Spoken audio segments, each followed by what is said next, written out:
Bismillahirrahmanirrahim.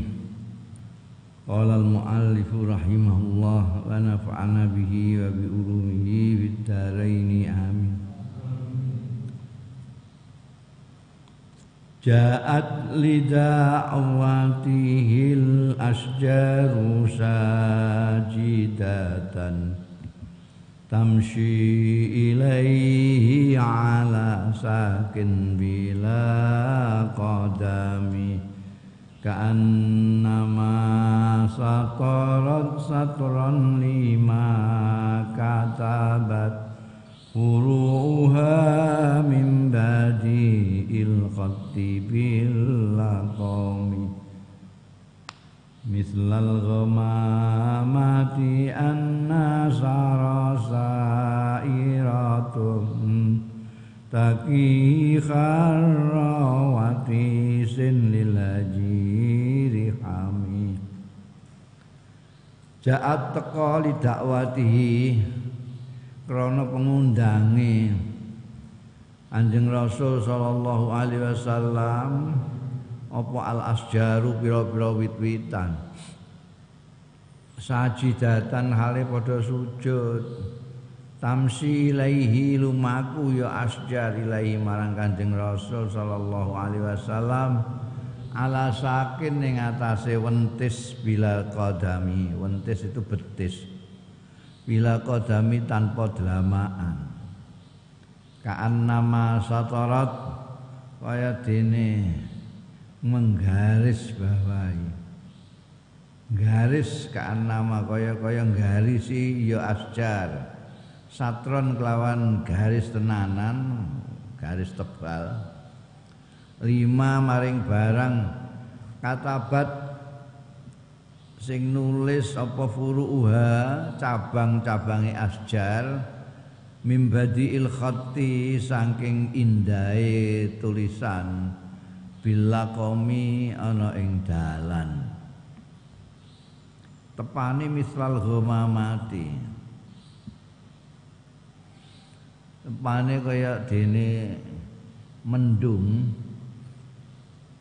annasara ning ndiae melampah sapa Kanjeng Rasul sallallahu alaihi wasallam sairatun iku mlaku takihi njaga ya ghamamah ing Kanjeng Rasul sallallahu alaihi wasallam harrawatisin ing panase awan ban lil haji kedue payahe beduk ngono kae awan sing paling panas itu ya pas beduk lil hajir hamnya sing panas banget ini imajinasine Imam Busiri itu ketika menggambarkan mukjizatnya Kanjeng Nabi ketika pohon-pohonan dipanggil Kanjeng Nabi datang itu terus imajinasinya Imam Busiri itu mereka pohon-pohon itu datang menghadap ketika dipanggil Rasulullah sallallahu alaihi wasallam itu berjalan seolah-olah kayak betis tanpa kaki wong jenenge pohon ya gak ono delamaan ya hanya mau apa sampai tekan wentis tok jalan itu menggarisi dalan iki wit-witan krembyah mara ning gone Kanjeng Rasul itu pokoknya ini menggarisi jalan itu sementara cabang-cabangnya menulis jadi cabang-cabangnya pohon itu menulisi jalan pokok pohonnya menggaris bawahi nek saiki ya gak iso mbok bayangno saiki ya aspalan dalane aspalan niku biyen jalan gak ana aspal lemah bloko-bloko iku ketika pohon berjalan gini kan apa ini membuat garis pang-pangnya membuat seperti tulisan itu indah sekali. Imajinasi ini mampu indah sekali. Ya seperti ini garisi cabangnya seperti itu, seperti ada korelasinya dengan ketika Kanjeng Rasul Shallallahu Alaihi Wasallam berjalan itu selalu ada mendung, padahal panas buantar di siang bolong. Hajir itu siang bolong. Di siang bolong itu panasnya bukan main, tapi Kanjeng Nabi itu yang seperti diceritakan Maisarah kepada Siti Khadijah itu kan. Kanjeng Nabi berjalan di mana saja itu enggak kepanasan kayak yang lain. Karena apa? Karena ada mendung yang selalu mengikuti. Ini gambarannya apa? Pang-pang pohon yang di atas garis yang dibuat oleh pokok kayu tadi kayak mendung yang melindungi Kanjeng Rasul Sallallahu Alaihi Wasallam. Imajinasi sampai segitu. Aqsamtu bil qamaril munshaqqi innalahu min qalbihi nisbatan mabruratal qasami. Aku sumpah, aqsamtu, sumpah sapa ingsun. Mabruratal qasami, kelawan sumpah sing tenanan sing mabrur, sing ketampane kelawan ketampane sumpah. Sumpah yang tidak akan dipungkiri. Sumpah nganggo apa? Bil qamaril munshaqqi, kelawan rembulan sing terbelah. Innalahu temenan setuhune lahu kedue qamar min qalbi saking manahe Kanjeng Rasul sallallahu alaihi wasallam, saking kalbunya Kanjeng Rasul sallallahu alaihi wasallam, nisbatan ana nisbah. Saya bersumpah sungguh-sungguh, sumpah yang sungguh-sungguh yang tidak akan dilanggar demi Allah. Ada korelasi antara rembulan yang terbelah. Kanjeng Nabi itu salah satu mukjizatnya lagi adalah membelah rembulan. Banyak sahabat-sahabat yang meriwayatkan hadis pada saat orang-orang kufar Mekah minta Kanjeng Nabi supaya mengeluarkan mukjizat dengan cara aneh, njaluk supaya bulan dipecah. Pada waktu itu dibelah oleh Kanjeng Nabi menjadi dua, satu ke sana yang satu lihat. Ya tetep ae raiman pancen ora diparingi hidayah mbek Gusti Allah. Nah yang dibicarakan Imam Busiri ini, beliau yakin seyakin-yakinnya sampai berani sumpah bahwa ini ada korelasi antara terbelahnya rembulan dengan terbelahnya kalbunya Rasulullah Sallallahu Alaihi Wasallam. Kanjeng Nabi berkali-kali kalbunya itu dipecah itu. Pertama ketika beliau masih kecil, di desa tempat beliau disusui, Sayyidatina Halimah itu. Kemudian ketika mau Isra Mi'raj dibelah juga.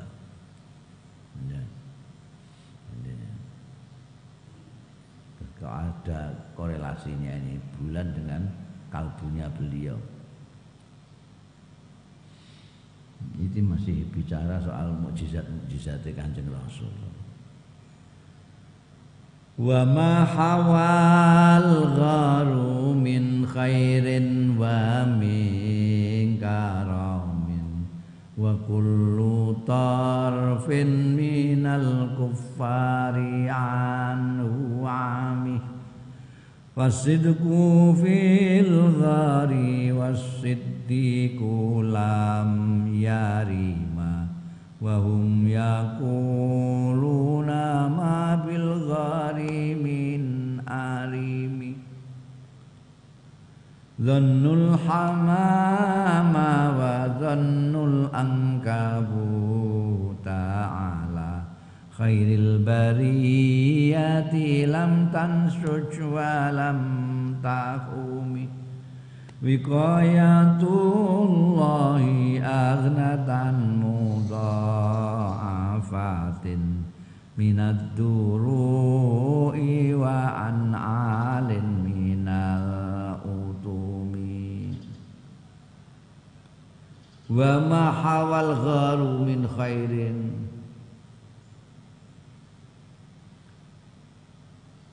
wa ma hawa tai barang hawa sing melindungi apa al gharu gua maksudnya gua sur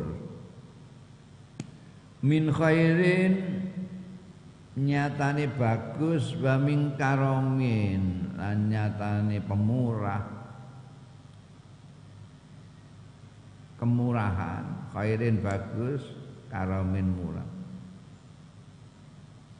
wa kullu tarfin lan saben-saben mata minal kufari saking wong-wong kafir anhu saking mahawa iku amia wuta seperti kita ketahui ketika Kanjeng Nabi Muhammad sallallahu alaihi wasallam akan hijrah itu dikejar-kejar oleh pemuda-pemuda kufar Mekah Quraisy yang ditugasi oleh benggol-benggol Quraisy seperti Abu Jahal untuk membunuh Kanjeng Nabi. Tapi mereka ketiduran, Kanjeng Nabi sudah berangkat. Ditututi Kanjeng Nabi dengan Sayyidina Abu Bakar Siddiq masuk ke dalam gua Sur. Gua Sur itu gua yang ada di Mekah sana, kira-kira 4-5 kilometer dari Mekah. Gue nek munggah ning gua Sur itu ya kira-kira aku mbiyen zaman 6 karo tengah jam untuk sampai ke tempat gua itu. Namanya tinggi tapi agak landai. Gua ini cilik aja, jangan kamu bayangkan gua ning kene menjeru-menjeru kan. Itu kayak batu menindih batu gitu saja nih. Nah itu sudah sampai situ pemuda-pemuda itu goleki kan kon. Saya pernah nyoba itu ning kono iku kanca-kanca ning njaba kelihatan kakinya. Sehingga kalau dia lihat kakinya ya kelihatan saya. Nah, mau ciut. Kira-kira cukup ya 2 orang itu rada sek-sekan sithik. Ini Imam Busiri mengatakan apa yang dilindungi oleh gua Sur itu tidak dilihat, buta semua orang-orang kafir yang padahal di situ sesuatu yang dilindungi oleh gua itu apa? Bayani khairin wa karam. Maksudnya khair itu Kanjeng Rasul sallallahu alaihi wasallam, maksudnya karam itu Sayyidina Abu Bakar. Ini mubalaghah karena Kanjeng Nabi itu selalu baik saja, yang dilakukan, yang dikatakan, tingkah laku semuanya baik. Jadi dipanggil aja si baik, khair itu. Sayyidina Abu Bakar ini pemurah sekali. Jadi banyak sekali orang-orang yang masuk Islam itu antara lain karena sahabat Abu Bakar. Itu kalau ada budak-budak miliknya orang kafir dibeli, termasuk Bilal bin Rabah, dibeli dimerdekakan, beli dimerdekakan. Orang yang tidak punya, terutama yang masih ada famili dengan beliau, digaji. Digaji artinya dijamin hidupnya per bulan segala macam itu. kayak Mistah itu yang gaji sahabat Abu Bakar. Makanya disebut si pemula, karena murah, tidak ada perilakunya yang tidak murah. Mbok jaluki ora usah mbok jaluki roh kowe rada kesengkek langsung gitu. Itu sahabat Abu Bakar. Indahnya itu Imam Busiri lalu mengatakan ma itu diterangkan bahwa isinya adalah khair dan karam. Bab nek mbok sebutnya Kanjeng Nabi Muhammad wa Abu Bakrin, maka jadinya man wa man hawa, karena man sing kanggo akil, ma ghairul akil kan gitu. Makanya digunakan khair dan karam. Lebih indahnya karena khair mengandung pengertian Kanjeng Rasul tidak ada baik terus isinya.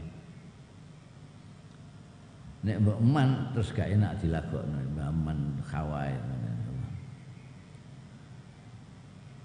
Fasidku mongko utawi sidku, kejujuran fil ghari ing dalam gua Hira, gua Sur, gua Hira lan ning gone Jabal Nur. Itu waktu pertama kali Kanjeng Nabi mendapatkan wahyu. Ini gua Sur. Fasidku mongko utawi kejujuran fil ghari ing dalam gua Sur, wasiddiku lan sing akeh imane, sing akeh percayane. Kedua-duanya lam yarima, ora lunga, tidak kemana-mana. Lam yarima tidak ora lunga, ora beranjak, tidak beranjak. Baik asidku maupun asiddiku tidak beranjak. Tapi wahum utawi wong-wong kafir kufar rujuke iku yakuluna, padha celatu ya kufar, ma bil ghari min arimi, ma bil ghari ora ana, bil ghari ana ing guwa min arimi utawi seorang pun. Nek seorang mabil ghari arimun, tapi seorang pun itu ditambahi min. Ini min zaidah untuk mengatali taklil ya, jadi ziyadah min litaklil. Jadi seorang pun. Wong di situ ada kejujuran, di situ ada yang sangat beriman,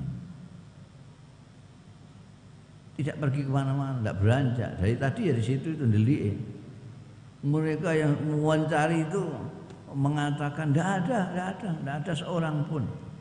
Padahal dia kalau lihat kakinya akan lihat itu.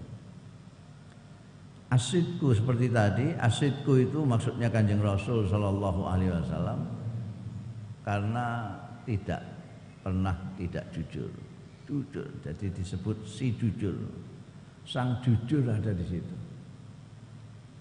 Sahabat Abu Bakar disebut as-siddiq itu karena apapun yang disampaikan oleh Kanjeng Rasul Sallallahu Alaihi Wasallam, meskipun tidak masuk akal sekalipun, sahabat Abu Bakar percaya.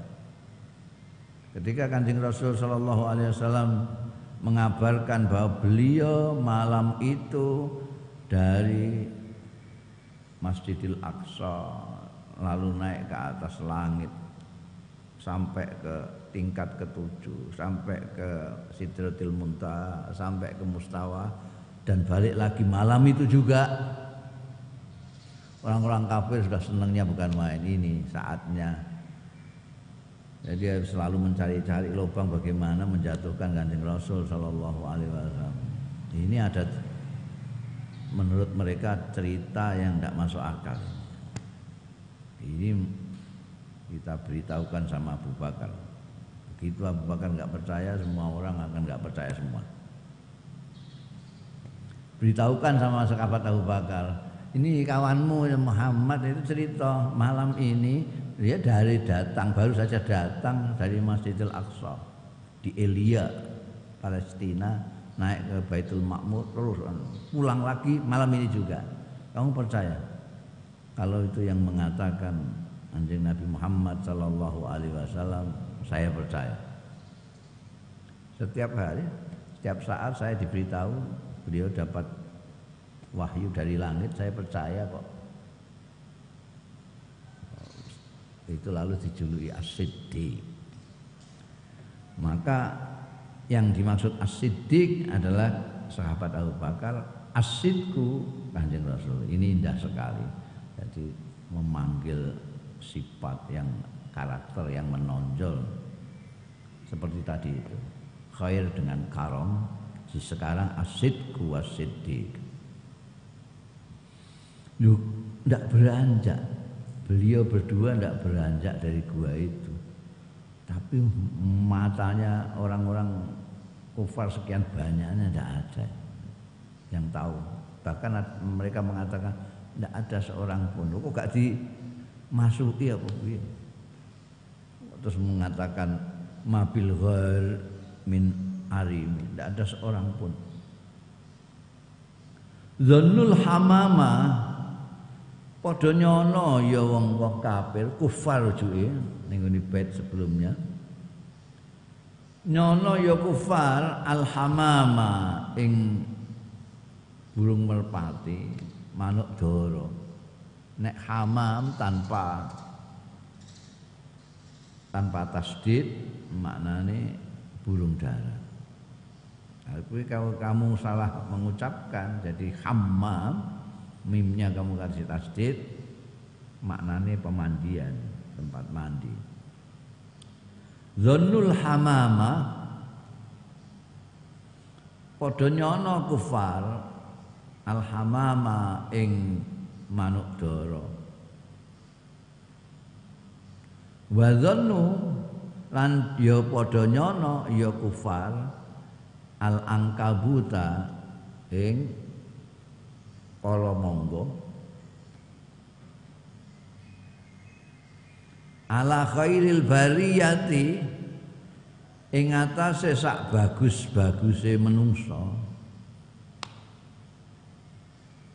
iku lam tansuj ora ngenam walam tahum lan ora puter-puter supaya orang bingung diwaca sadurunge dijadikan syair. Macane piye? Dzannul kufar, iku dzannu iku kufar. Dzannu al-hamama lam tansuj. Wa dzannu al-ankabuta lam tahum li khairil bariyah, ala khairil bariyah. Ya. Dzannu al-hamama lam tansuj. La dzannul hamama lam tahum wa dzannul angkabuta lam tansuj.